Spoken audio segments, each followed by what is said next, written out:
Seguindo, nos setores mais afetados pela crise, a saída do ex-ministro Mandetta foi bem recebida.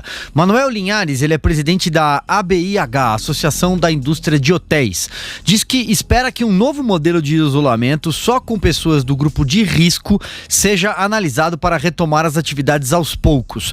Paulo Soumuti, presidente da Abrazel, Associação de Bares e Restaurantes, afirma que a dissonância entre presidente e ex-ministro causou incerteza no setor privado. Segundo ele, sob o ponto de vista de gestão, Mandetta perdeu valor. Antes de passar a palavra para vocês, olha uma notícia que também chegou aqui no pessoal que faz os pingos nos is com a gente, lembrando sobre o governo de Sergipe, a situação em Sergipe nesse momento.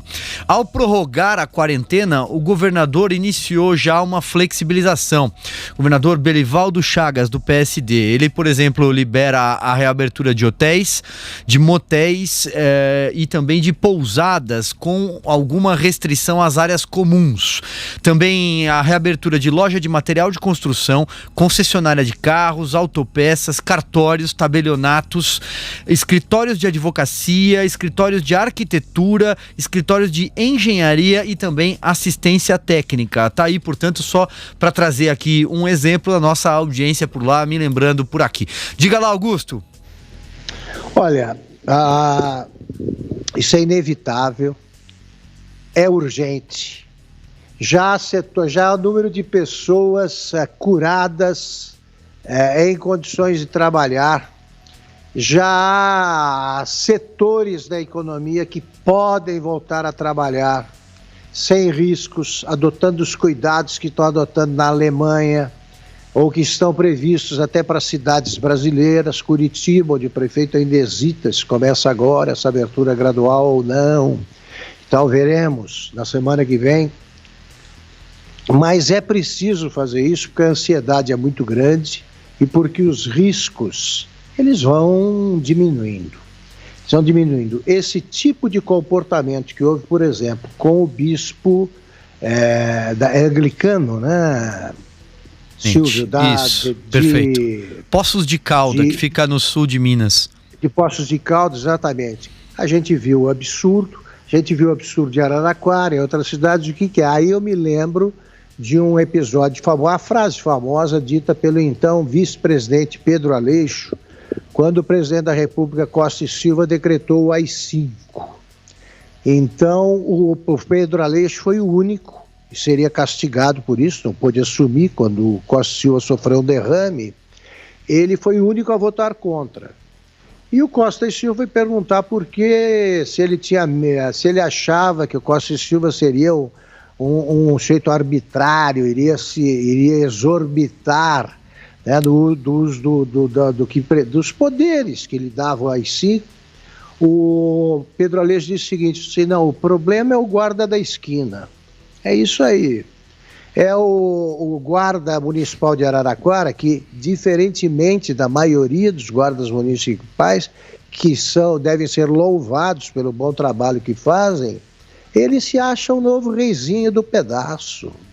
Ele se acha capaz de dar voz de prisão para alguém, o outro fecha uma igreja. E tá. Então é o guarda da esquina nesse sentido. O Pedro Aleixo dizia: você vai ver o que vai fazer o tenente, não é o general. Você vai ver o que vai fazer o cabo, o sargento, quando ele começar a achar que ele manda em tudo. Os prefeitos estão botando as manguinhas de fora e por isso eles estão se achando o máximo, porque o Supremo diz que eles governam mesmo a cidade. Então eles querem prender e arrebentar, como dizia o João Figueiredo. Eles não mandam é nada. Eles não mandam é nada.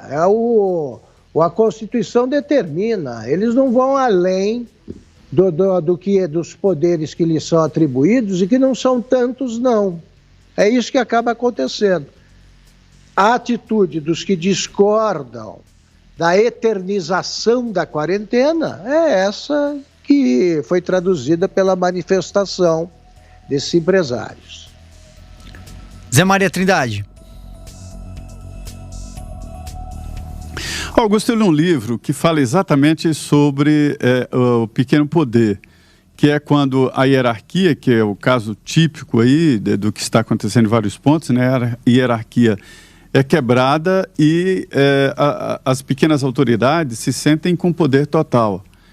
O exemplo de um guarda de trânsito, quando ele vai para o meio da rua e suspende o braço e dá aquele apito, ele é mais poderoso do que o presidente da República. Naquele momento ali, ele está investido de um poder tão grande que ele para o comboio presidencial se estiver no caminho dele. Ele apita e pronto.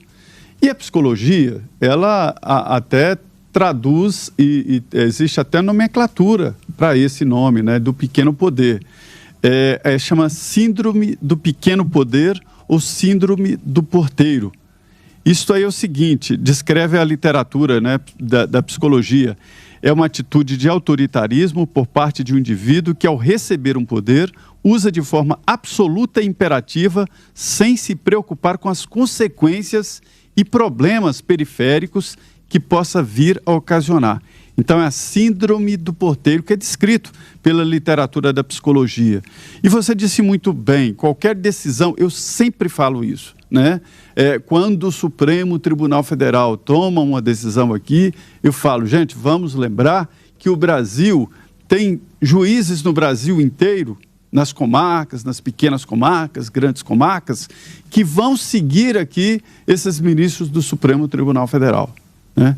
Então, o problema sempre é o guarda da esquina, porque eles é que aplicam no final a lei. Então, é preciso, sim, se atentar para esses detalhes e se atentar para esta postura geral. É evidente que os donos dos bares e restaurantes, né, esta associação de classe, ela defende o setor dela, tem que ser contido também. Quer dizer, não se pode sair por aí abrindo também os restaurantes sem cuidados. Então, abre-se os restaurantes com cuidados, ou seja, mesa sim, mesa não, cadeira sim, cadeira não. Alguns países eu tenho visto que se coloca uma faixa nos bancos, quer dizer, você pode sentar num banco e no outro banco não, porque existe uma faixa proibindo. Então, dentro de critérios responsáveis, é possível sim fazer funcionar vários setores da economia.